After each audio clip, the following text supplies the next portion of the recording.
I'm not going to wait for anyone to jump on because I want to keep this snappy. I don't want to be here for 20-30 minutes. I will save this for an IGTV so you can have it later. Okay, today is all about newborn procedures. There are 3 main ones we're going to talk about. There's tons of ones we could talk about, but we'll save them for another time, and we can even save them for our one-on-ones.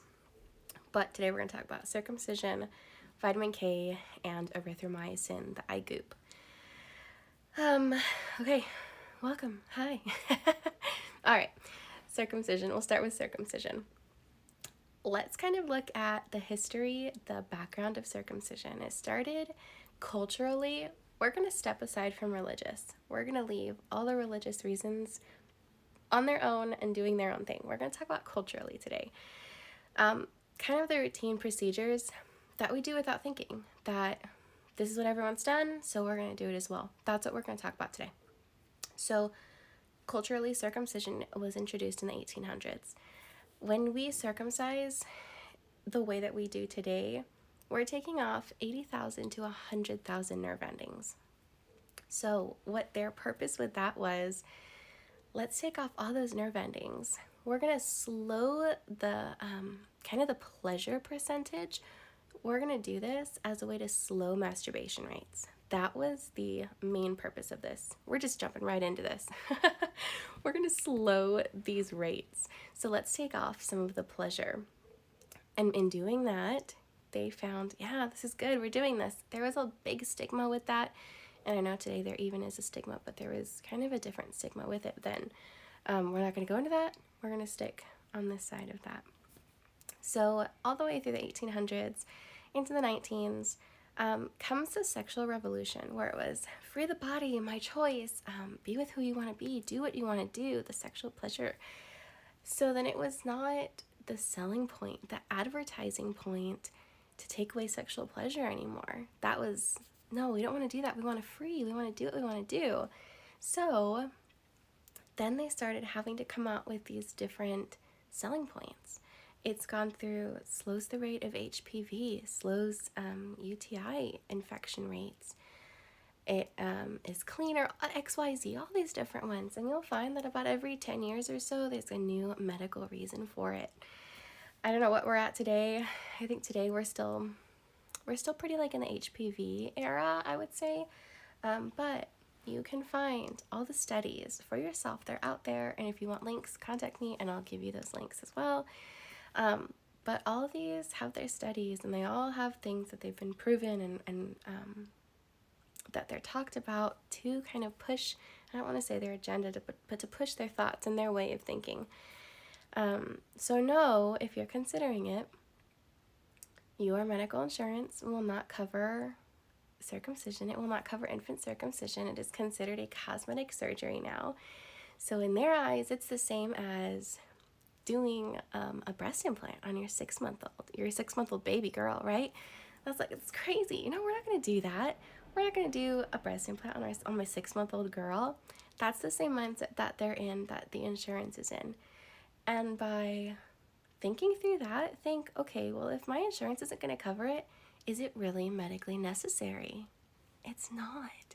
The majority of the time, remember, we're talking routine here.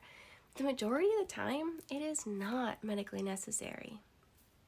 Sure, there are going to be some instances and some circumstances where it would be something to consider, or maybe there would be an alternative route to consider. But remember, we're talking about the routine, standard, not questioning it, routine. That's what we're talking about. So I'll address kind of some of the concerns that I've heard with clients over the years. One of the main ones is, I want him to match the father. Yeah, I understand that, wanting to match the father, especially in the mindset of circumcision. Totally makes sense. I get it. I can't say I've been there, but I get it. I see where you're coming from. So let's just kind of think through this at a really basic level, okay?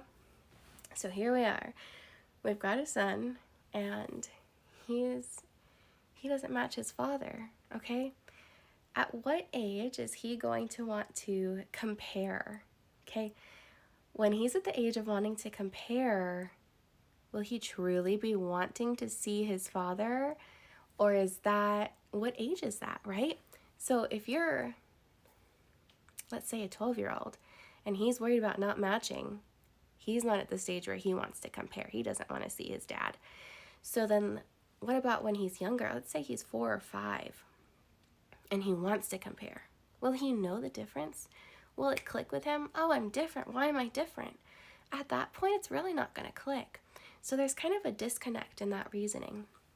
And if you've got a kind of another mindset to that, let me know that. I want to hear that mindset. I want to understand your perspective and to have an open dialogue with you, okay? I'm not here to give biased opinions. I'm here to give you unbiased pros and cons. That's my job. This isn't my baby. This isn't my birth. This is yours. So we've addressed that, okay? Wanting to match the dad. I understand that. I see that. The next one I come across a lot is not wanting to be teased in the locker room.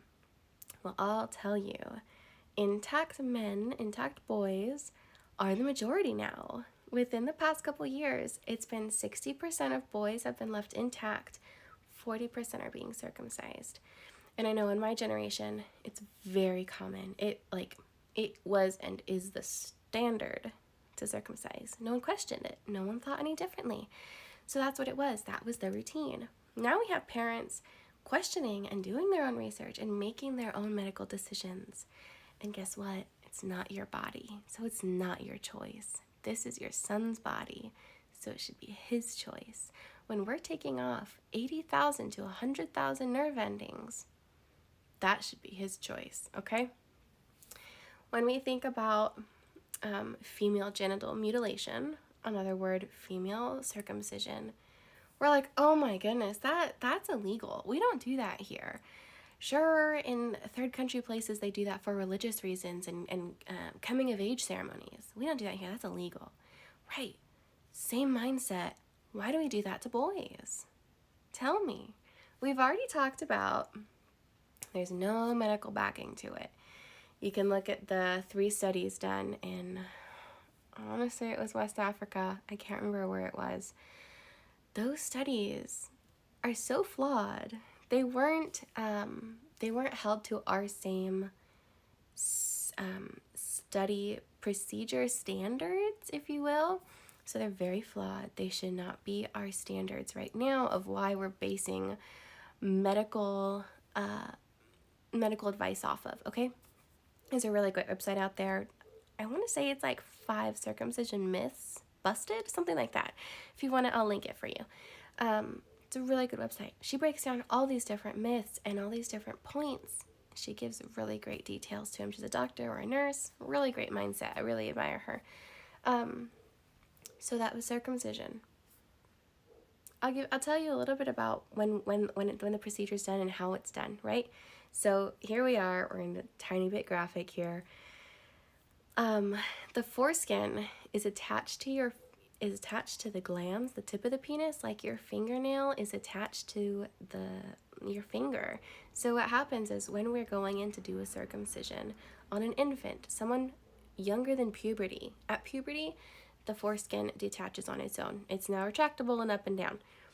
Before puberty, it's not retractable. It has to stay there. It's adhered with this membrane.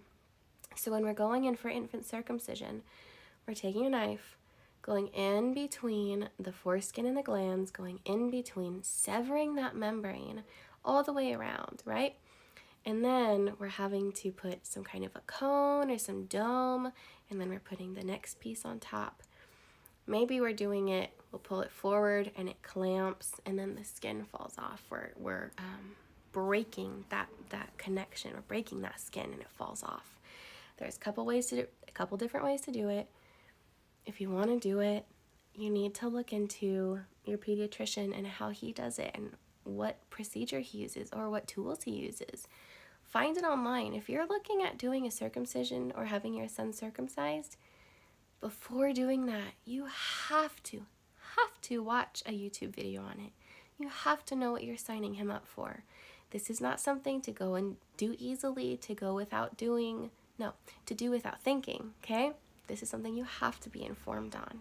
I want you to know your pros and cons. I want you to know the risks. I want you to know the benefits. I want you to know how high those infection rates just skyrocket, right?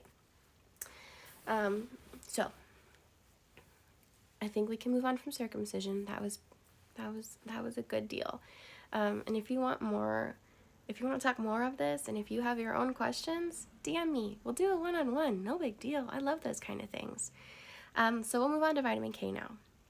Like I said, we're doing circumcision, vitamin K, and erythromycin, the eye goop. So let's talk about vitamin K. Vitamin K is a gut bacteria. This is something manufactured in the gut and in your liver. There are some babies out there who have a vitamin K deficiency disease, which means in their gut, they're not processing and making vitamin K. So what happens is if, say they're born with assistance, maybe it's vacuum, maybe it's forceps, maybe it's a cesarean, born with some kind of an assistance. Maybe they're born with some kind of an assistance. Their skull is being compacted, their brain's being compressed. We don't quite know what's going on when we're pulling, when we're tugging, when we're doing those things. So in that moment, we could be unnaturally causing some internal bleeding, right? Totally understandable. When we're intervening like that, this was an unnatural thing. And in that case, we can't always rely on a natural thing to cover and take care of something caused unnaturally, right?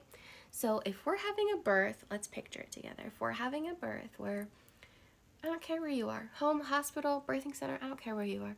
We're giving birth. Maybe we're on our hands and knees. Maybe we're on our back, whatever. No one's pulling on baby. There's no forceps, no vacuum. There's no hands involved. What a novel idea. Birth does not need assistance. For the most part, birth was just made to happen, okay? Here we are, okay? Birth is just happening, no hands. Baby comes out. Baby's perfect. Baby comes straight to your chest, okay? In that moment, we didn't cause anything unnaturally. We didn't intervene. There were no forceps, vacuum, no cesarean needed. So there was nothing in there that could have caused any kind of clenching or clamping or compressing of the skull onto the brain that could have harmed it and caused that internal bleeding. Naturally, babies are born with vitamin K, albeit very low levels of vitamin K, but they are born with low levels of vitamin K. You can read all over the internet. Talk to your OB and your pediatrician and they'll tell you, no, babies aren't born with it. They have to have it. That can sometimes be a very common misconception. A very common way of having been educated is that babies just plain flat out don't make it. That's not true. Babies are born with vitamin K. It is low levels, like I mentioned, but they are born with it. And what happens is when they're, that fresh newborn poop, when it's like black, sticky tar, that's their intestines saying, I'm sterile. I have no good or bad bacteria. I am a sterile field. So what happens is when we start to breastfeed, when we start to, maybe we're supplementing with formula or goats or camel's milk, whatever we're doing, we're colonizing their gut bacteria. We're colonizing their intestines so that poop eventually is not black tar anymore. It's turned to kind of that yellow, almost watery, not watery consistency, but water soluble. So here we are, okay? Now we're breastfeeding. Now we're doing whatever. We're supplementing in some way, like I said, whatever it is. We are now colonizing their intestines, making them unsterile. So now by day 8, baby is making their own vitamin K. Up until then, your breast milk has vitamin K. It has low levels, but it's highly absorbable. So even the little amount that they're getting is going to go a long way for them. So if there was some kind of a micro tear or micro bleed internally, their vitamin K, the vitamin K from your breast milk, and the last amount of blood from their placenta is going to go to work. In your placenta, the last 1/3 of baby's blood is held. That's just so baby has a smaller volume to come through a smaller hole, right? So we're going to give baby a smaller volume, and after birth, the placenta is going to drain. Sometimes that takes 5 minutes. Sometimes that takes 20, 45 minutes. We don't know. Like anything else in the birth world, this is not a black and white kind of decision. This is why I love delayed cord clamping. Go in, feel the cord. If it's pulsating, it's not finished. It's still pumping blood. Remember, baby still has 1/3 of their blood in that placenta. So here we are. Last 1/3 of that blood is out of the placenta. Now baby is filled with millions of stem cells. Those stem cells are going to go into running and fixing whatever micro tears or micro bleeds are inside. So those 3 things. They're born with vitamin K, breast milk has vitamin K, and the stem cells from their cord. Those 3 things are going to come in and love on and help fix and heal your baby in the most natural way. Okay, now let's look at the vitamin K shot. The one that's most common in hospitals, one that's most common in, honestly, a lot of home birth midwives or midwives from birthing centers, they will have just straight up vitamin K. They will tell you, most of the time, you will just hear, it's just a vitamin, no big deal. It's not. Let's look at the ingredients. And if you want a link to the insert, I'll give you the link to the insert. It will tell you the side effects, the ingredients, the dosage amounts. This is what the manufacturer gives to the doctors, and the doctors should read it and basically have it memorized if they could, because this is a life and death situation. It really is. For this standard vitamin K shot that's offered, this one has benzyl alcohol. Benzyl alcohol, the ingredient, has a black box warning, which means one of the side effects is death. It is fatal to infants. So here we are, babies less than 24 hours old, and we're injecting our newborn with something that has the side effect of death. Okay, we'll sit with that for a second. Let's also sit with the fact that the US has, I want to say, the highest death rate of the like the industrialized countries for the first day. I'll have to check on that. I'm pretty sure that's what it was.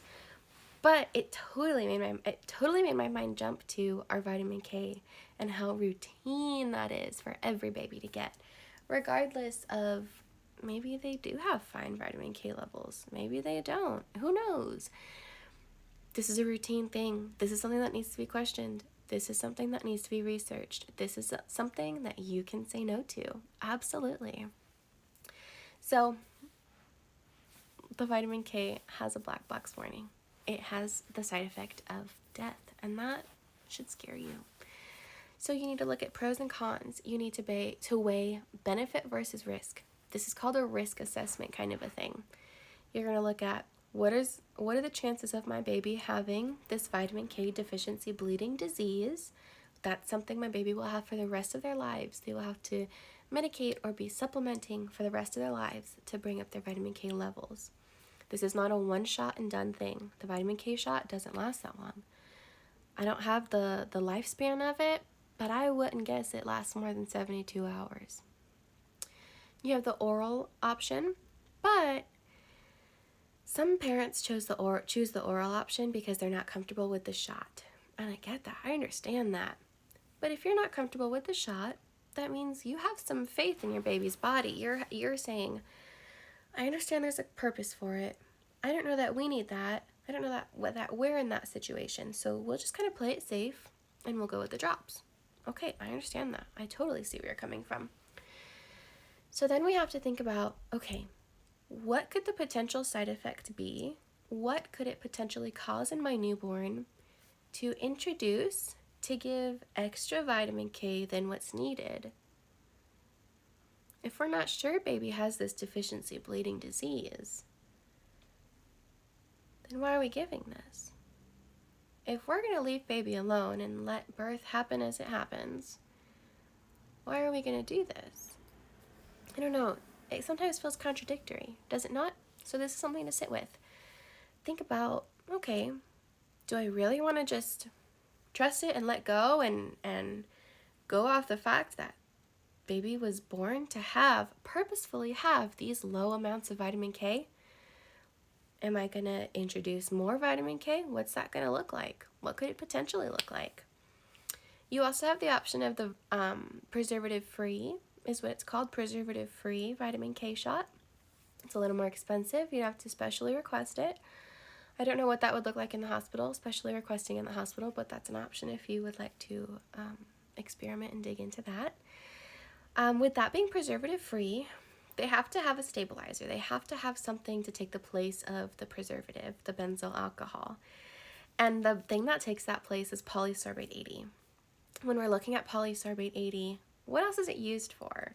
What's its main intention? And polysorbate 80 is used for chemo patients when they have some kind of like a brain cancer, because what it does is it opens the blood-brain barrier. It opens that gate, that kind of that drawbridge, and what it does is it's a mover, it's a boat. It allows whatever else is in that injection to go past the blood-brain barrier, our specific stronghold, our gate of protection. It opens it and takes it past, and it allows it to get straight to the brain. So then we have to look at, okay, what else is in the vitamin K shot? Is there aluminum in there? Do we know what aluminum does to a brain?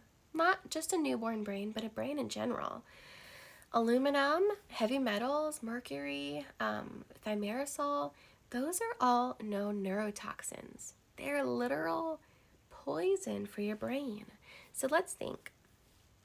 Who has the highest rates of dementia and Alzheimer's? The elderly. Okay. What is dementia and Alzheimer's?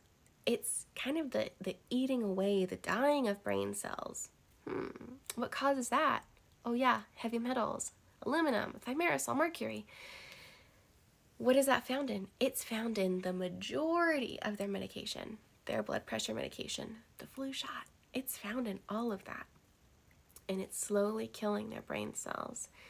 So this could be something that maybe we don't want to introduce to our less than 24-hour-old baby. This is something we have to look at the ingredients list of. How much how much aluminum is in there? What's the allowed safe amount? These are things we need to look into. These are things we need to research before making a decision. And in knowing these answers, now we can make an informed, educated decision, and we can feel confident in our decision, confident in the choices we've made, taking full responsibility for our medical decisions. That's what we're all about. Okay, feeling good on vitamin K. I'm feeling good. If you have more questions, shoot them to me. Send me a DM. We'll talk more. Let's move on to the eye goop, because I wanna keep this under 30 minutes if I can. Let's talk about the eye goop. If you ever see a photo of a friend who just had their brand new fresh baby, they're in the hospital, this baby is the best, but their eyes are glistening, they're goopy, they've got some kind of a clear cream in them. What is that? We've all seen it. We've all noticed it. What that is, it's an antibiotic. What is it specifically used for? It's specifically used for mothers, and I say mothers here, birthing mothers who have gonorrhea and or chlamydia, because these things can be transferred vertically, as in transferred through the birth canal. So these are things that can be passed on to baby that way, and those can have some serious side effects if they are passed on to baby. I'm not gonna lie to you, those can be pretty bad. So what they're doing in hospitals is they'll routinely give this eye goop to every single baby, giving this antibiotic, introducing this germ-killing medicine to this newborn baby to kill away the gonorrhea or the chlamydia. Understandable. I understand where you're coming from. However, there has to be a better way. One of the main and best reasons for giving birth vaginally is allowing baby to have all that good bacteria, that good gut flora that's found in your mucus, that's found in your birth canal walls.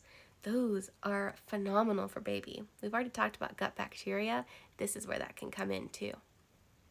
So we're letting baby get all smudged up with that gut bacteria. Perfect, amazing. And then we're coming in, we're saying, no, I don't want that. Take that off, kill that bacteria.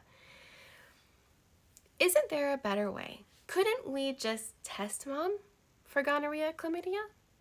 Yeah, we can. In fact, we do.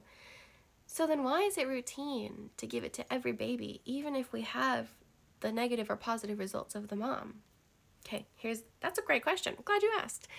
It's because hospitals have such a high volume of patients coming in, and they're patients from all different walks of life.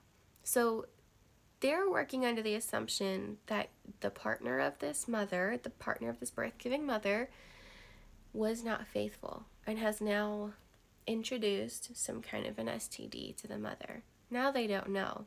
So that's why we're giving this eye goop, this eye antibiotic routinely, because we don't know what's been happening between your original OB panel in the beginning of your pregnancy and now. Okay, that's where we're standing. So here you are. You now have the option to think, am I positive or negative for gonorrhea or chlamydia? Okay, now let's move on to the next question. If I'm negative, how could my baby get it? They can't. Your baby would get it only from you. So there's no reason to introduce that. Let's look at kind of the side effects of it. When you're holding your baby, when you're nursing, you have, this is like maybe 8, 12 inches. That's about the eyesight range of a newborn. From breast to your face, that's all they have. Everything else farther is fuzzy. So then here we are, we've got our newborn. If we're gonna introduce some kind of an eye goop, it's gonna cloud and fuzz their vision, which already, hello, is super short. So why would we want to cloud and fuzz their vision? We don't, because what that's going to do is that's going to interfere with their latch. That's going to interfere with your hormonal, your hormone production, your hormonal connection between you and baby. You need that eyesight. You need to sniff your baby's head. That is going to produce oxytocin. That's going to take down your cortisol levels. All these things equal more breast milk, easier and quicker healing time of your uterus, all these different things. It was all meant to work in a beautiful plan. So these are the things we need to look about. We need to look into and question and research. I'll give you 3 websites, or 4 websites I really love. One is called Evidence-Based Birth, okay? She's a nurse, I'm pretty sure, and she has wonderful information, unbiased, both sides of it, really great.